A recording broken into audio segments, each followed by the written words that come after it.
Hello and welcome to another episode of Bare Bones Wargaming, a show with no bells, no whistles, no frills, just a man, a camera, and his game.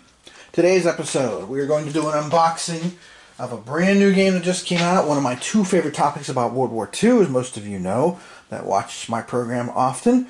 One of them, of course, is the Eastern Front of the Second World War, and the other one is the Pacific Theater, hence Pacific Tide, the United States versus Japan, that just literally came out from Compass Games. This landed on my doorstep at 4 o'clock this afternoon, less than 2 hours ago. This is designed by Greg Smith. He is also the one that's designed like the Hunters, if you know anything about that. Here's the back of the box, just to show you.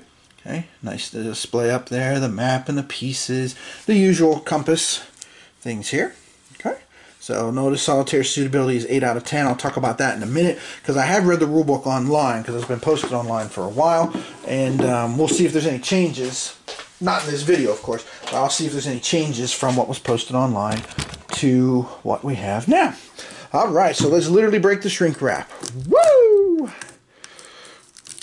Ah, there we go. Okay. I'll bring it back. There we are.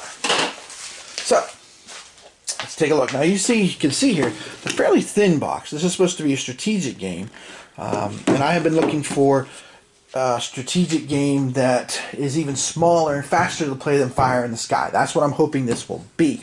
And the other thing that I've been really looking forward to with this game is the same system is going to be used for another game that's coming out from Compass Games, Ostkrieg, about the Eastern Front. So if this works well, I'll be curious to see that one as well. So let's take a look here. Nice picture of big fleet carriers there. Let's open the box up, and what do we got? Okay, well, we got a bunch of red and blue dice. Very cool. I don't know about you guys, but I never roll the same die twice. On average, I'd say I have between 15 and 20 dice for each side that I play when I play a game. So, very happy to see all these dice. Alright. Compass game catalog, just in case you want to pick up something else. Let's set the cards aside for a moment. And let's take a look here at the other stuff here. So here's the rule book. So let's take a look at that first. Let me shuffle this around a little bit. So we'll take a look at the rule book. Let's see, let me zoom in a little bit. There we go. So nice color. Very cool. Okay. Got everything here, setup of the game, gameplay. Nice big example here of an attack, very cool. Another nice big example of an amphibious attack, very cool. So, not very long rules if you notice here too. The print's very big, only 2 columns per page. Come back out just a tiny bit, there we go. So that's awesome. And literally, there's like, what, 12 pages of rules? Yeah, literally, there are 12 pages for rules. The solitaire thing, I will make one quick mention about. The cards have on them, and we'll look at it here in a minute, the cards have a letter on the bottom of them, A, B, and D. And basically what you do is, depending on what the stance of the solitaire player is, that prioritizes the cards. From what I remember of the rules here, basically you're pulling 3 cards at a clip, which those of you who watched my Victory and Glory Napoleonic strategic game, that's what I did there too. But the letters is clever because if you're playing, let's say, the A attitude, if you will, or the A personality, then you always choose the A cards first.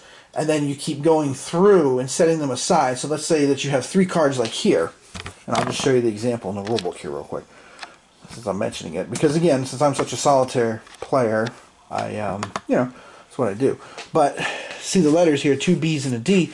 So basically you draw 3, and if you're playing the B personality, then you would choose one of these, and you put the other 2 aside, and then you flip 3 more. Again, it's very similar to what I was doing in Victory and Glory with the Napoleonic Wars, which I did not know about. I like the letter idea, though. That would be kind of neat to go back through some games and, you know, assign letters to each card. That would be cool.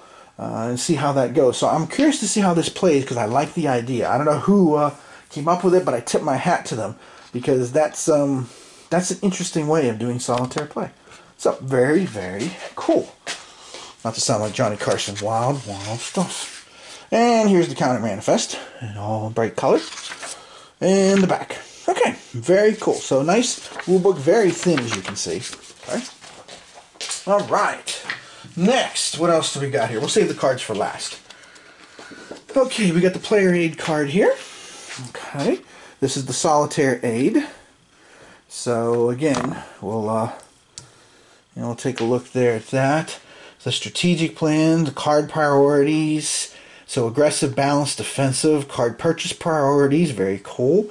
Annual priorities, depending on what side you're playing. Okay, very cool. Solitaire handicap. Oh, okay. Give the non-player of it an advantage. Oh, that's kind of cool. Very cool. Huh. Neat. I like it. Curious how it plays. And then this side is your normal card sequence of play, key points, attack limitations. Very cool. Summarizing all of that. Attack matrix up here. Very neat. Like it. And then we've got the counters. Well, before I go to the counters, just to let you know, there is a second card. So there it is. Because the designer, Greg Smith, basically said this is designed to be a two-player game. I know, which is fine. That's cool. A lot of games are. But, you know, I'll be curious to see how the solo one goes. So when I do my playthrough video, once I feel comfortable with the rules, hopefully in a few days here, I'll be showing you, obviously, the solo method. One sheet of counters here. Okay, we've got our land-based air, we got naval air, we got aircraft carriers and fleets, got infantry for both sides, control markers, and then we have the personality things too. Okay, so very cool, very straightforward. This is very much this is a game that strikes me as being simple. But remember, simple does not necessarily mean simplistic. So, okay, the map. Oh, the map is very small. Look at that. So let's come back out so you get a full view of it here. But the map is very small, point to point. Looks like each space has a number. Got some symbols here, the oil symbols in Borneo and Singapore. So you can invade Australia, Brisbane and Fremantle, which would make sense if the Japanese were going to strike there. They probably would have hit those two areas the most.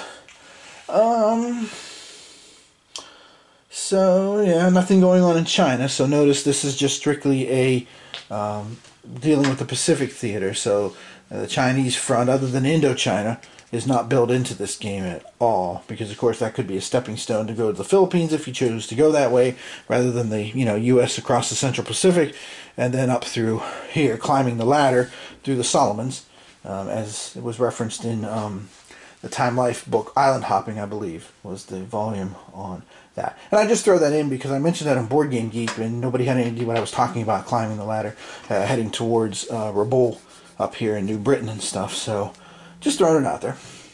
And we got our key down here. But again, notice it's very simple. Just a point-to-point movement system. Okay, but again, doesn't necessarily mean simplistic. So I just like to stress that because sometimes I think people, when they see some games and they're like, oh, there's not a whole lot of counters, the rulebook's not very thick, they get a tendency sometimes to maybe think that, the game's not for them because, it's too simple. Not necessarily the truth, okay? And of course, it also depends on your style as well. So, paper map, just a regular paper map. There's nothing really thick here or heavy about it. So, okay. So, point-to-point system here. For both sides, you can put your forces down, and of course you can see the symbols here, the original owners, and then of course the major naval ports like Truk in the Marianas, or not the Marianas, the Carolines. Truk. There's Marianas up there. Okay. Alright. So, let's take a look at the cards, last but not least. I'll fold this bad boy up. The map's only 17 by 22 according to the book. Or the rule book, rather, the back of the box. Somewhere it mentions that. It might mention it in both, to be honest. So let me open up the cards here. And I've already got my sleeves, you can see here. I always sleeve my cards in games that I think I'm going to play a lot because I am an assertive, we'll call it, card shuffler. So, yeah. Alright, so take a look at the cards here. Let's see what we got here. Alright, so special Pearl Harbor attack. Very cool. Okay, and then, whoops, these are This is the back. Okay, and there we go, the Pearl Harbor bit. The Special Naval Landing Forces. Okay, each card has information on it. Income, what year, the personality, depending on that, and the cost, because you buy your cards each year, as I understand. So, okay, Yamamoto, some fleet builds, CV builds. There you go. Garrison forces, fortifications, ASW effort, hidden pillboxes, offensive operations, infantry call-up, and here's some U.S. magic, not surprising. Limited operations, naval air replacements. Okay, and you can see each card has a number on it. It's got the shade on it for whose side it is, and of course the color too, the blue versus the red. Okay, offensive operations, planning and logistics, Iowa-class battleships. Okay, Mariana's Turkey Shoot, which was one of only, and again, this, I know I've mentioned this in my other videos, but it still just blows my mind that I never really thought about it and realized that there was only 5 carrier versus carrier clashes in the entire Pacific War in 4 years of battle. That's just, wow. That's just, yeah, blows my mind. All right, now let's check the cards out because you will be shuffling them. So let's just put it to the test here real quick. See how they sound. Ready? And see how they go together. That's pretty good. That's pretty good. Let's try again.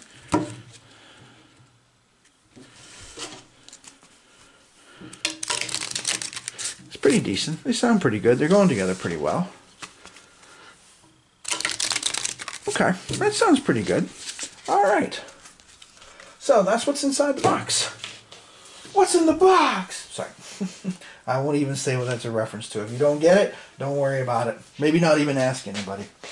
So that's what you have inside this copy of Pacific Tide. Now I will be honest, I'll be curious to see how this game is different from this one, which came out earlier this year, which I did some playthrough videos on, so if you're curious, you can go back and look at those. Now, I did make some mistakes in them, so just be aware. Take a look on Board Game Geek, where I posted them there under that particular game page.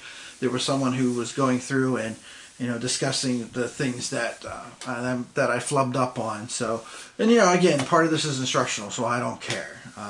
You know, so long as everything's civilized and decent and nobody gets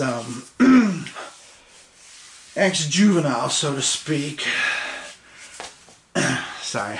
I'm just clearing my throat because of, well, I don't know if you saw the comments, but anyway. Anyway. So, moving along. We'll just say somebody did not have some nice things to say about my approach. But, you know what? If you don't like it, don't watch. Please. You know, to quote, oh, which character is it?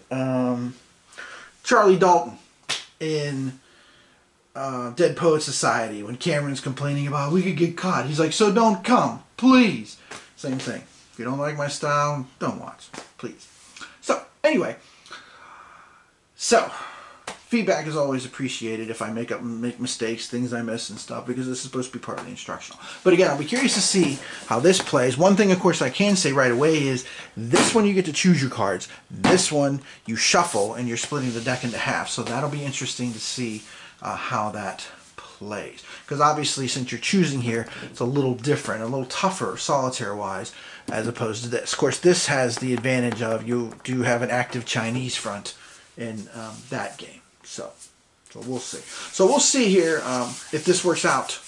This one here, Pacific Tide, becomes my go-to game whenever I just want to play the Pacific War without getting too complicated. Because right now, for me, the complications, or the complicated, how do I want to put this? The levels are my two favorite games right now on the Pacific War are Across the Pacific, which I know some of you have asked me to do a video of, but it's so mammoth. I'll have to see at some point. But the sad part is I love the chit pull approach. I just wish it wasn't so big. And then, of course, Fire in the Sky, which is the more playable version of it. It's not, I mean, Across the Pacific, the map pretty much takes up my brown table here. My brown table is about 86 inches long. And it's just short of 40 inches wide. So that's a huge space. Anyway, so anyhow, this is what's inside the box for Pacific Tide. Take a look at it. Like I said, when I feel comfortable with the rules, I'll come back and do a playthrough using the solo method for y'all. And we'll kind of take it from there. So, for those of you wondering, that's what's inside the box. If you've been sitting on the fence about this one, right now it is at the discounted price, so keep that in mind if you're leaning towards picking it up from Compass Games. So, this is Tim Korchnoi from Bare Bones Wargaming, saying thanks for watching, and the next time you see me will definitely be this playthrough. I know, I said the next time you would see me before was a playthrough of Thunder in the East, but that's taken me a little bit of time to kind of digest. There's a lot going on. It's not ridiculously complicated, but there are some things that you need to kind of take some time to process, and that's what I'm doing right now. So we're going to go with this, and then I might jump into something else too before we get to Thunder in the East. I'm kind of eyeing, well, here, I'll just show you real quick. So I picked this up too when I saw some of the feedback and stuff. The Pandemic Fall of Rome. So I might be going into that because I'm curious to try that. So we'll see. Anyway, so Pacific Tide, back to the Pacific Theater here on a grand scale, and we'll see how this game goes. So, thanks for watching. We'll see you next time.